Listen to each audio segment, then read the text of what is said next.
Expense control can also have a great impact on cash flow. What are some of the controllable expenses dentists incur, and how can they be kept to a minimum?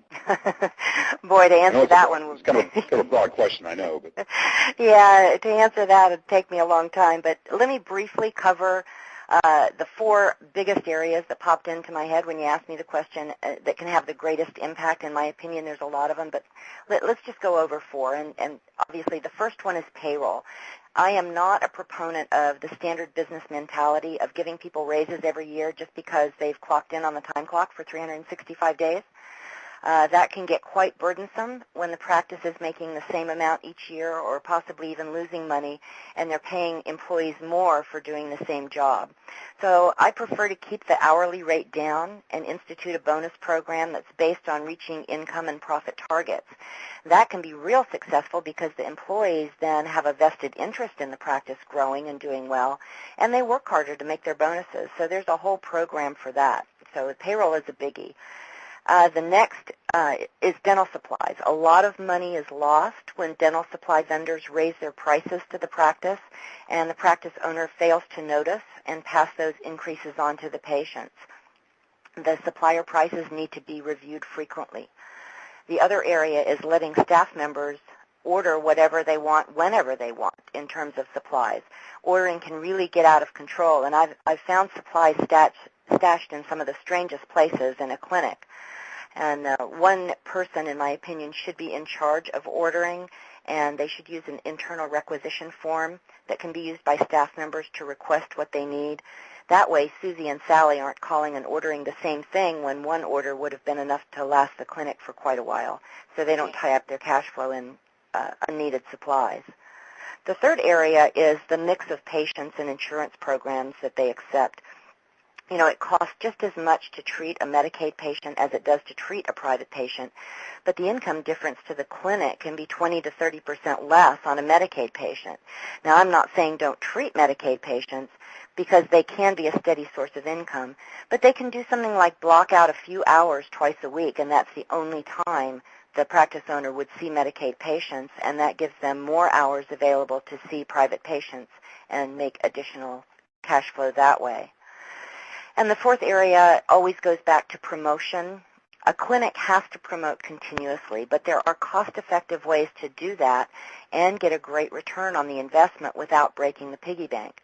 It's no fun whatsoever to spend your hard-earned dollars on promotion that gets no response. And, you know, my partner, Dr. Brian, he covered this in his book for healthcare practitioners called Breaking the Profit Barrier. And there are absolutely ways to guarantee your promotion will get a response and ways to measure the effectiveness of promotion.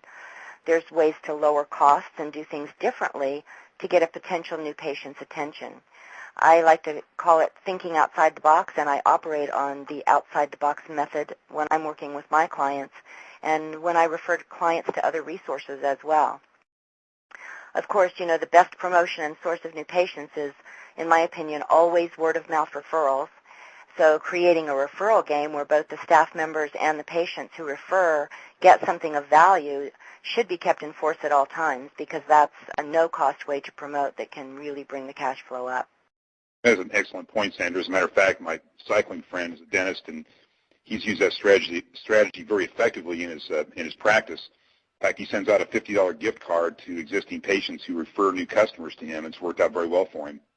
That's a great idea. Gift cards and gift baskets are really popular, and, you know, maybe giving the person their choice of a gift is a great strategy, too. Many dental professionals have a lot of personal and business debt, such as student loans, credit card balances, and business notes payable.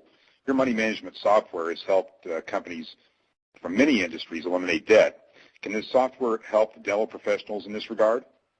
Absolutely. The software works for any business, and a large percentage of our clients are healthcare professionals. We have dentists, chiropractors, physical therapists, veterinarians, and the results they achieve in a very short period of time are phenomenal.